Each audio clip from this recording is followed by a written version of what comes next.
બિલકુલ કડવું ન લાગે એવું ગરમા ગરમ ભરેલા કારેલાનું શાક ડિટેલ રેસિપી મેં ટાઇટલ પાસે આપેલી છે. આ રીતે જો એકવાર બનાવશો તો વારંવાર બનાવશો. એના માટે કુમળી વેરાયટીના નાના આ રીતે કારેલા લઈ લઈશું.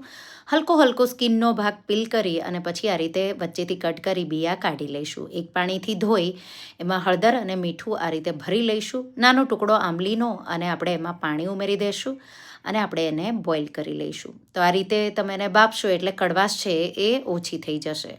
હવે આ રીતે બફાઈ જાય એટલે આપણે એને કાઢી લઈશું અને મસાલો બનાવી લઈશું. મસાલા માટે મિક્સર જારમાં આપણે શીંગ, કોપરું સાથે તલ, વરિયાળી, અજમો અને ગાંઠિયા ઉમેરી અધકચરા આ રીતે વાટી લઈશું.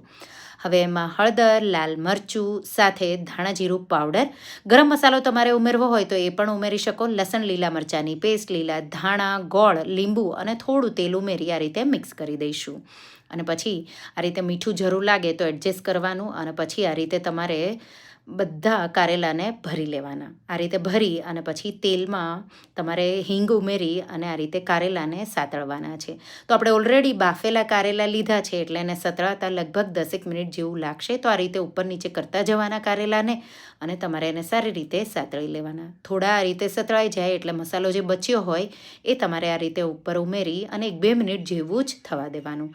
અને તમે જોઈ શકો છો શાક તૈયાર છે.